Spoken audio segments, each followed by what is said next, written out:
Terima kasih Anda masih bersama kami dalam Sapa Indonesia Pagi. Saudara, polisi menetapkan ada 3 orang tersangka peredaran dan pemalsuan uang palsu senilai 22 miliar rupiah. 3 tersangka ini ditangkap pada Sabtu lalu saat polisi menggerebek sebuah ruko yang dijadikan perkantoran di Jakarta Barat. Sabtu lalu, polisi menggerebek sebuah ruko wilayah Srengseng, Kembangan, Jakarta Barat yang diduga jadi lokasi penyimpanan uang palsu miliaran rupiah. Dari penggerebekan, polisi menangkap 3 orang dan menyita alat pencetak dan penghitung uang serta uang palsu pecahan Rp100.000 senilai 22 miliar rupiah.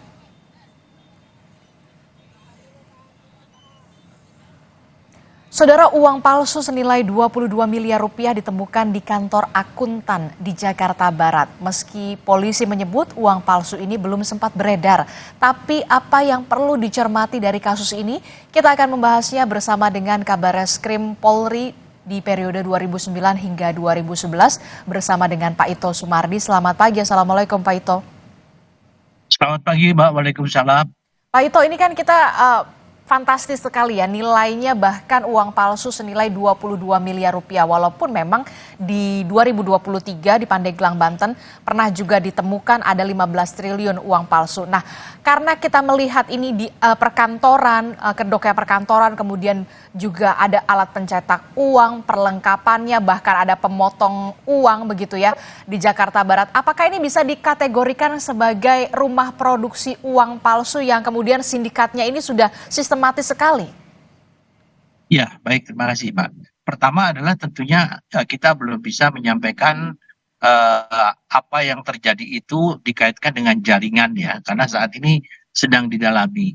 Kita tahu bahwa kejahatan uang palsu itu adalah merupakan kejahatan yang tidak melakukan tindak kekerasan atau dikatakan non-violence crime ya.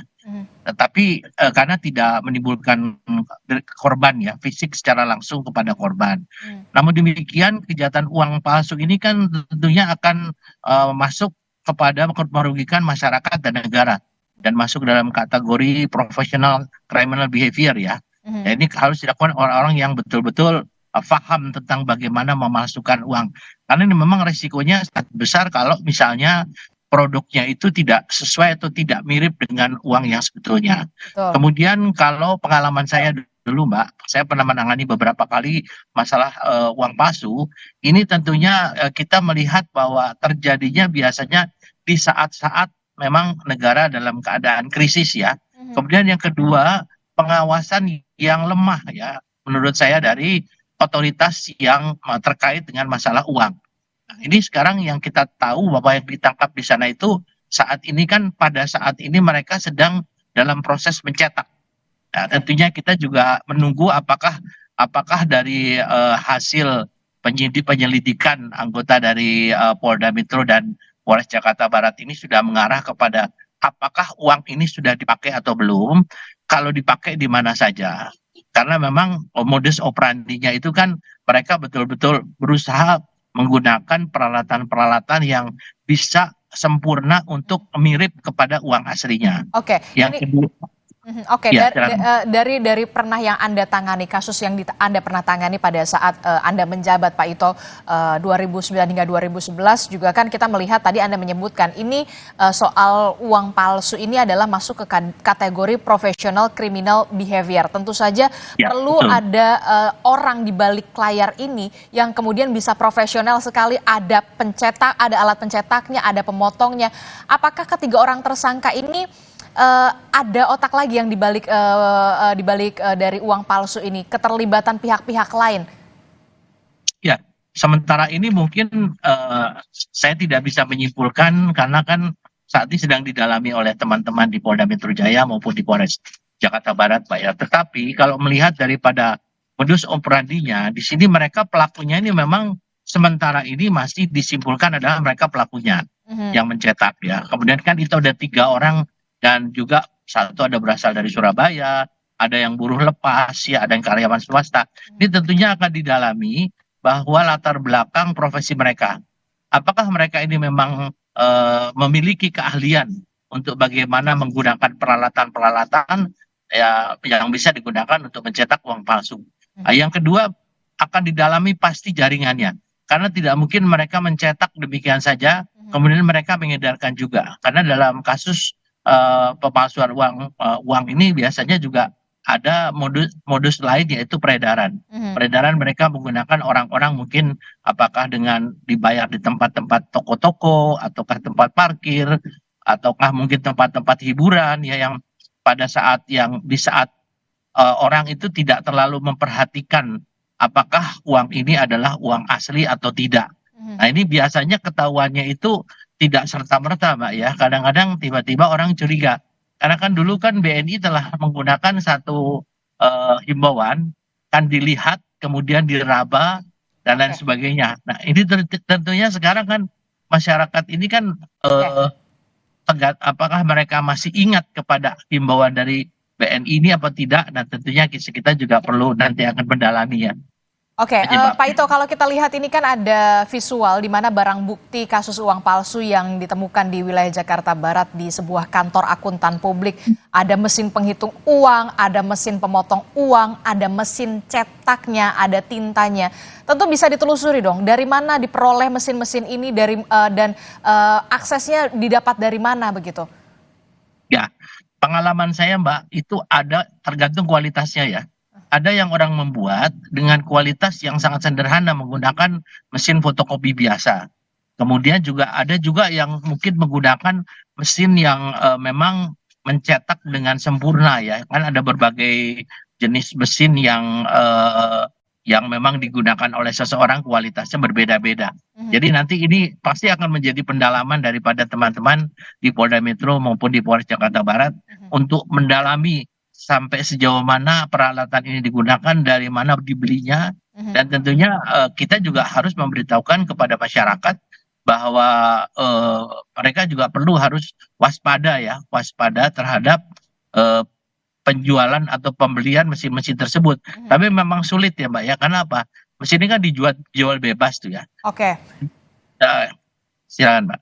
Mhm, oke, Pak, ini kan kalau kita melihat ya kan, ini kan dibuatnya di sebuah kantor begitu, kantor akuntan publik yang bahkan warga sekitar kanan kirinya saja bahkan tidak curiga begitu kalau memang kantor akuntan publik ini hanya sebagai kedok pada saat rumah produksi uang palsu ini dibuat dengan angka fantastis 22 miliar rupiah. Nah, Anda melihat ada kemungkinan penambahan tersangka aktor intelektual di luar 3 orang ini? Saya meyakini ada Mbak ya. Karena kan kejahatan itu bisa terjadi di mana saja, Mhm. kapan saja, dan oleh siapa saja. Mhm. Jadi kalau kita lihat seperti kasus uang palsu, narkoba, kemudian juga teroris, kan mereka juga berada di tempat-tempat yang mungkin masyarakat merasa bahwa orang yang menyewa itu tidak bersosialisasi dengan mereka. Nah, terbongkarnya kasus ini tentunya ada penyebab. Dan ini tentunya penyidik pun mendapatkan informasi ini, apakah ini sudah dari uang yang beredar atau belum. Mhm. Kemudian bisa saja melakukan informasi dari warga setempat, mungkin karena mencurigai ada orang-orang yang tinggal di sana tapi tidak bersosialisasi ya. Tapi kalau saya dengarkan ketua RT-nya mengatakan kecolongan gitu kan. Tapi tentunya polisi juga yang melakukan penggerebekan, mereka pasti mempunyai sumber ya, sumber informasi sehingga mereka dapat bergerak. Ya, jadi itu di mana saja bisa terjadi, Mbak ya. Mhm. Mhm. Oke, ini kalau juga yang menarik adalah rumah uang palsu ini kan kemudian dilakukan di sebuah kantor akuntan publik begitu ya. Bahkan saya melihat ada satu mobil berplat yang kita sudah melihat tadi. Bagaimana penyelidikan kasus ini? Tidak hanya dari pihak kepolisian tapi juga melibatkan juga pihak-pihak lain. Iya, pasti Mbak, pasti. Karena kan bagaimanapun juga untuk membawa ke ranah hukum harus ada keterangan ahli ya sebagai salah satu alat bukti yang dipersyaratkan di pasal 184 ayat 1 KUHP ya.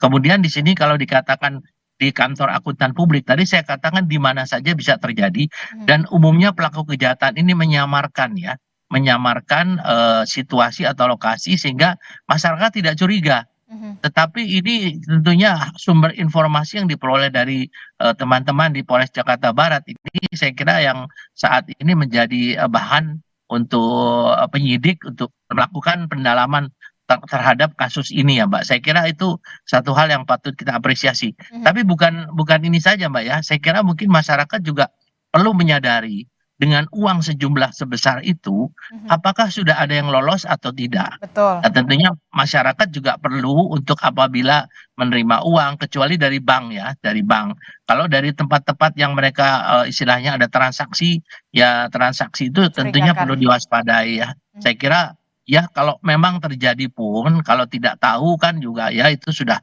merupakan risiko. Mhm. Tetapi kalau tahu segera melaporkan kepada pihak yang berwenang Mhm. supaya dilakukan penyelidikan dan juga pengungkapan untuk kasus ini. Itu tentunya harapan kita ya, Mbak ya. Mhm. Mhm. Kalau kita melihat gitu kan, ini kan di sebuah kantor yang cukup mumpuni begitu, akuntan publik, barang buktinya juga fantastis, 22 miliar, alat-alatnya bahkan bisa dikatakan niat sekali begitu ya untuk membuat uang palsu ini, barang buktinya 22 miliar.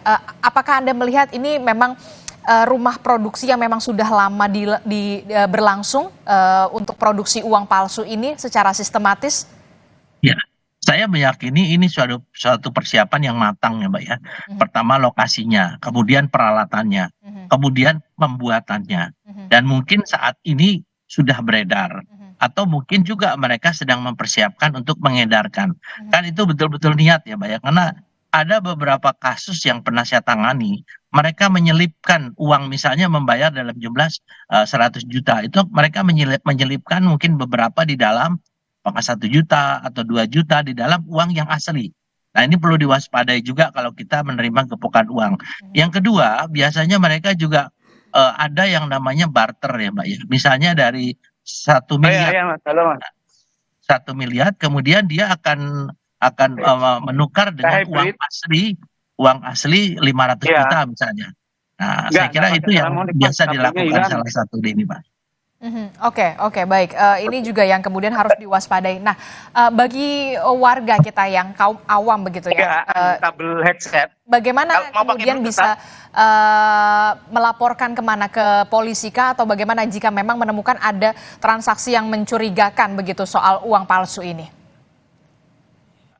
Itu yang harus dilaporkan tentu kepada pihak berwenang yaitu kepolisian. Kalaupun tidak, kepada misalnya perangkat desa ya atau RT atau RW misalnya nyampaikan kalau ada warga yang kebetulan menyewa, warga asing ya yang menyewa tapi dia tidak melakukan sosialisasi dengan warga sekitarnya.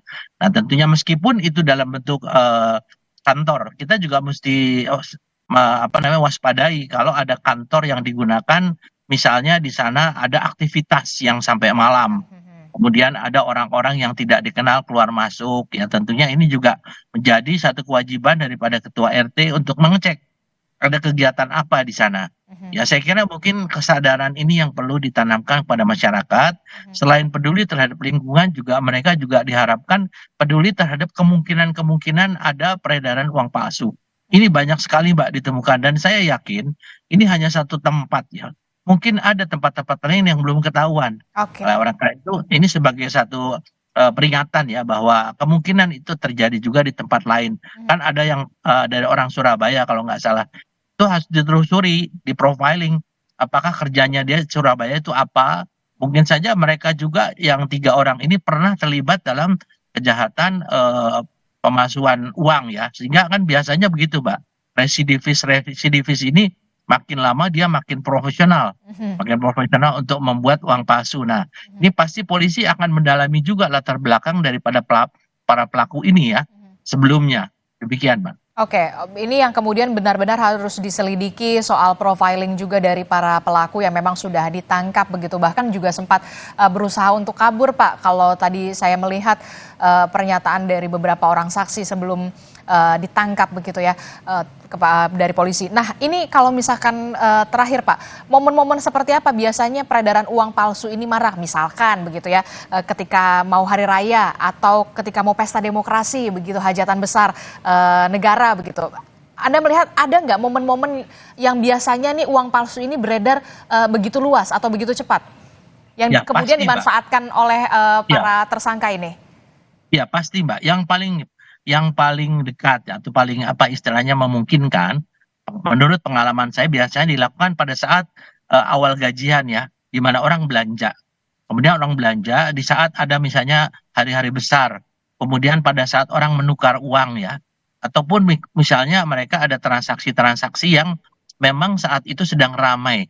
Nah, disitulah mulai diselipkan karena orang itu tidak mungkin membayar sepenuhnya dengan uang palsu. Biasanya digunakan misalnya uang kecil recehan ya. Kalau ini kan mereka menggunakannya dengan pecahan 100 ya. Kalau 100 itu saya yakin tidak mungkin seluruhnya itu digunakan di dalam transaksi. Pasti mereka menyelipkan. Misalnya bogolan ya, uang 10 juta. 10 juta tuh dia bisa membuat 3 juta atau 4 juta itu uang palsu diselipkan di tengahnya. Nah, ini yang perlu diwaspadai karena sekarang ini saya sendiri bingung ya, Mbak ya. Banyak sekali uang yang istilahnya tidak saya kenal, misalnya uang 100 ribuan. Kita tahu kan hampir setiap hari bentuknya beda-beda tanpa pemberitahuan dari otoritas.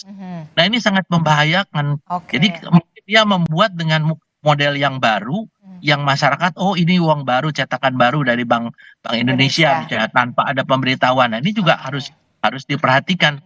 Kita mesti melihat juga bentuknya uang palsu yang kemarin dibuat itu apakah uang palsu dalam cetakan baru ya ataukah yang lama. Kalau kalau lama kan kita lihat sudah lusuh. Kalau yang baru kan bagaimana kita tahu, karena saya sendiri menerima dari bank uang cetakan yang 100-an itu udah dalam bentuk baru yang baru saya kenal gitu. Ya, ini yang perlu diwaspadai. Ini tanggung jawab dari bank juga, harusnya otoritas itu memberitahukan kepada masyarakat. Demikian, Mbak. Oke, jadi juga ada tanggung jawab juga dari pihak Bank Indonesia, terutama untuk bagaimana mensosialisasikan kepada masyarakat soal bahaya juga uang palsu, kemudian bagaimana juga kita bisa secara orang awam untuk melihat secara kasat mata uang palsu itu seperti apa, termasuk juga sosialisasi sebenarnya uang-uang yang memang sudah beredar di pasaran itu seperti apa, begitu ya Pak ya? Betul sekali Mbak. Baik, terima kasih informasinya Pak Ito Sumardi telah bergabung bersama kami dan juga perspektifnya. Semoga ini juga bisa menambah kewaspadaan kita warga soal uang-uang palsu yang kemudian masih beredar di pasaran. Terima kasih informasinya Bapak. Terima kasih. Selamat pagi. Assalamualaikum. Waalaikumsalam.